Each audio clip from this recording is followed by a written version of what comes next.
Hey, welcome back to the shop. I hope you guys watched our first video about the emergency kit that's inside your vehicle. Well, right now I just want to show you how to change the spare tire if you guys don't know. In case of an emergency, stuck on the road, first of all, make sure you're off the side of the road in a safe position. And remember the emergency kit, having your flares out to make sure people know that you're there. And this time we're going to show you how to change the spare tire. Okay, have a nice day. La, la, la. La. Ready? Yeah, you have it on all this time, didn't you? Yeah. Fricker.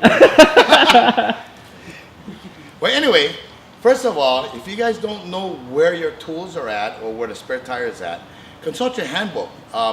There's another thing. Before you buy a used car or any car from anybody else, make sure you do have a spare tire, a jack, and a lug wrench. That's the most important thing in case of an emergency.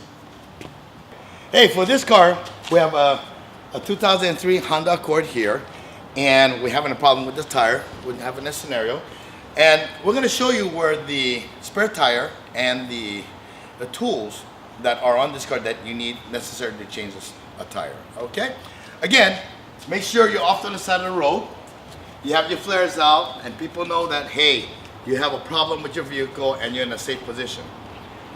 We're going to open the trunk here, and then on the side, on this particular model, we do have a lug wrench and a jack. And of course, a wrench to lift up our car. Underneath is our spare tire, which we'll take out and get it ready. All right, then you just can bring this out. Takes a while, so it's always good. If it's too tight, it's always good to have a pair of pliers, which is an emergency kit from our first video. It's very helpful because some manufacturers, they literally make this really tight. And we got our spare tire, which we call an emergency donut. A good thing to have to make sure your spare tire is actually inflated, every oil change, always have your tire pressures checked, including your spare tire, which is very most important, which is a lot of people neglect. And then when it's come times to use your spare tire, you realize it's flat. Should've, would've, could've, too late. But always have this checked every oil change, just to make sure you have the proper inflation on your spare tire. Okay, get it ready to raise our car up. It's a good thing we're using this car as a demonstration. When we pulled out his spare tire donut, it had no air pressure at all, so this is one of those cars that we consider gas and go, and the people who did the service didn't even bother to check the spare tire. A good thing to have with your emergency kit is also to have an air pump. Sometimes you can just buy a separate Coleman air pump from Walmart, Costco, Sam's Club, which is only like 25 bucks. It's always good to have, just in case you happen to have a low air pressure on a tire.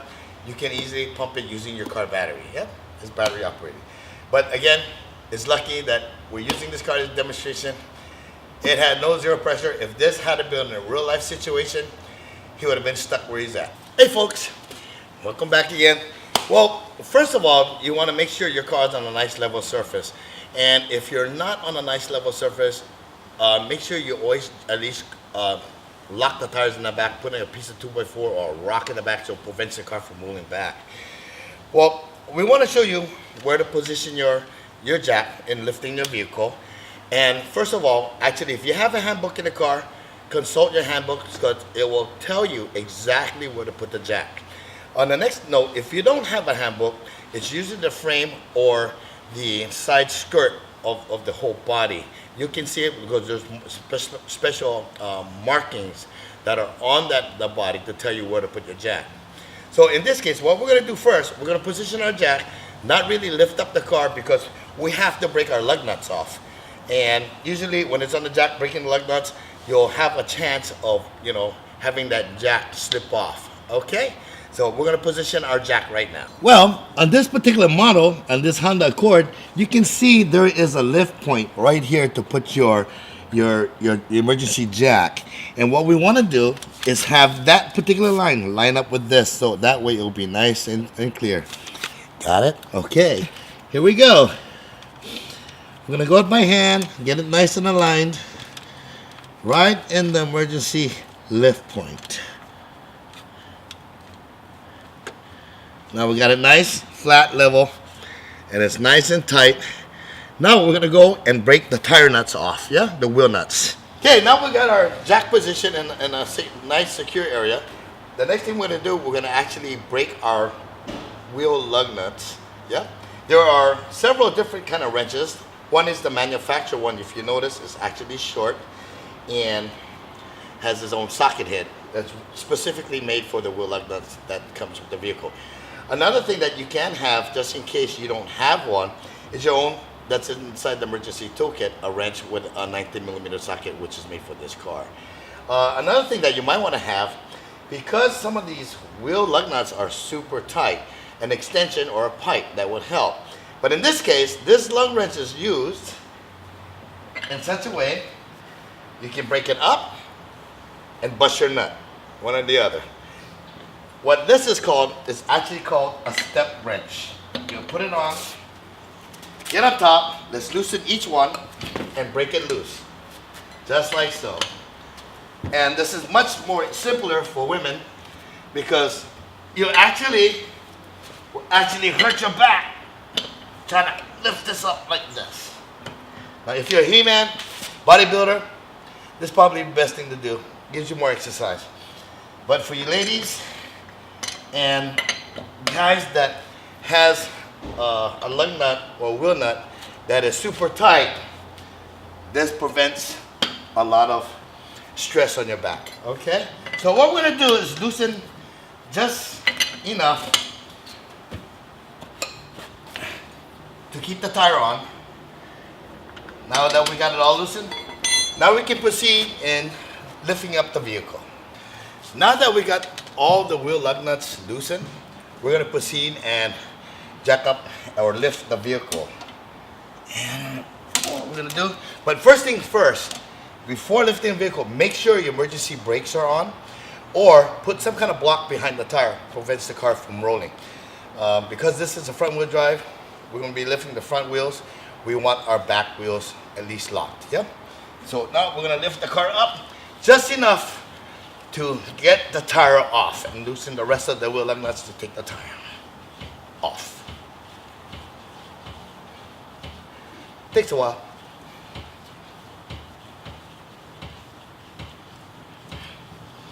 Meanwhile, in case you're on the freeway, looking back of you, watch out for those cars. Make sure you got a reflector if it's nighttime. Okay, we got the tire up. We're gonna now remove all the wheel lug nuts.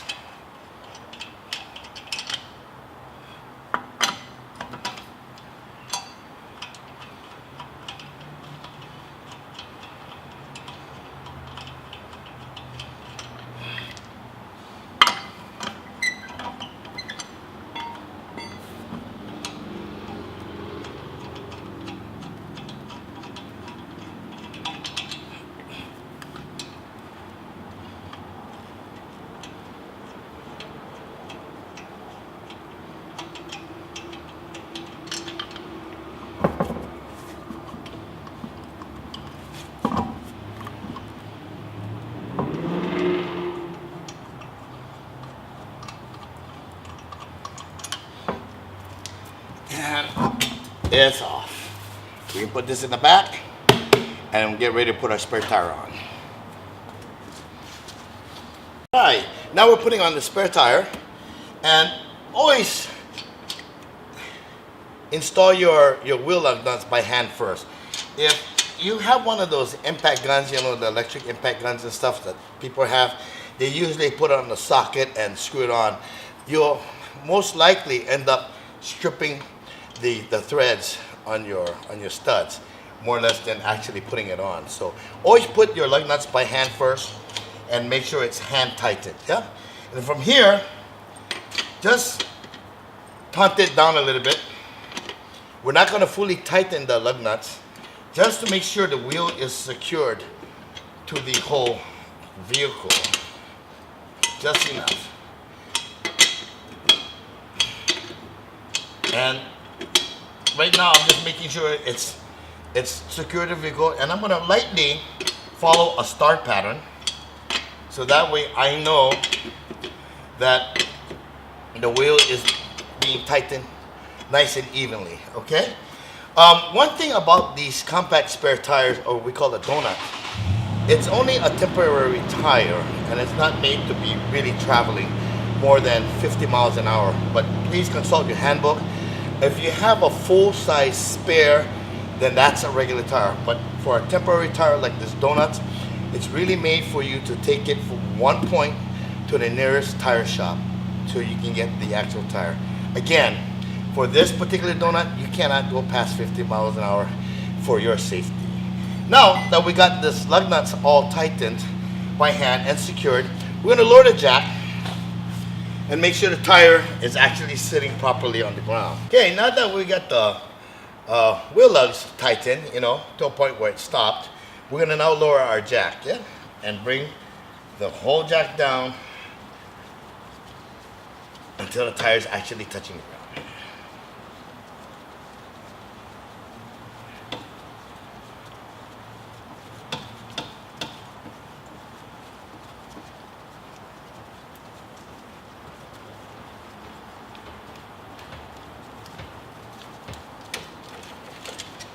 Now the jack that we're using right now, it's a real good jack. It's called a scissor jack. In different vehicles, they might have a bottle jack. Does the same thing, smaller, but it just brings it back up and down. And they usually have it in trucks and so forth. But most common sedan vehicles, scissor jack is just right. Now that our car is all the way down, we're not finished yet. We want to make sure that these wheel lugs are properly tightened. Now, for all you big guys out there that got the strength, yes, you can go ahead and tighten it by hand, such as, but follow a start pattern. Now, for those that don't have that much strength, what we can do, this is called a step type wrench. Make sure the wrench is properly secured, and just make sure it's enough tightened. And that should be approximately about 70 foot-pounds. Just come in and tighten by foot. Just to make sure it's secured and knowing your tire is not going to be flying out on the road. And we're following a start pattern again. And there we go. We're ready. We have our tire on. Again, we're not going to use this as daily driver. I'm going to go ahead and take this car to the nearest tire shop and get our real tire repaired and put this one back inside as my emergency. Again, when you're using this kind of tire, please do not go over 55 miles an hour or 50 miles an hour, because of the fact it's just a temporary tire and not a real full tire. Yeah, a full real tire. Okay, folks, again, this particular wrench, this lug nut wrench, it's actually made for this car. It is called a stepper wrench, and the reason why you step on it. Don't go out there breaking your back or, busting your nut, using this wrench by using your own strength. Think smart, yeah? Think smart, be smart. Don't hurt yourself. On this particular model, it's a 5-bolt pattern, and we followed a star shape, yeah, to make sure that this car tire is on properly. And there are other vehicles with a 4-bolt pattern. You just follow a direct across pattern, yeah? So up, down, left, and right. All right? Now we're gonna put everything away, and we're getting ready to go to the nearest tire shop. Again, aloha, have a nice day from Hawaii, the shop. See ya!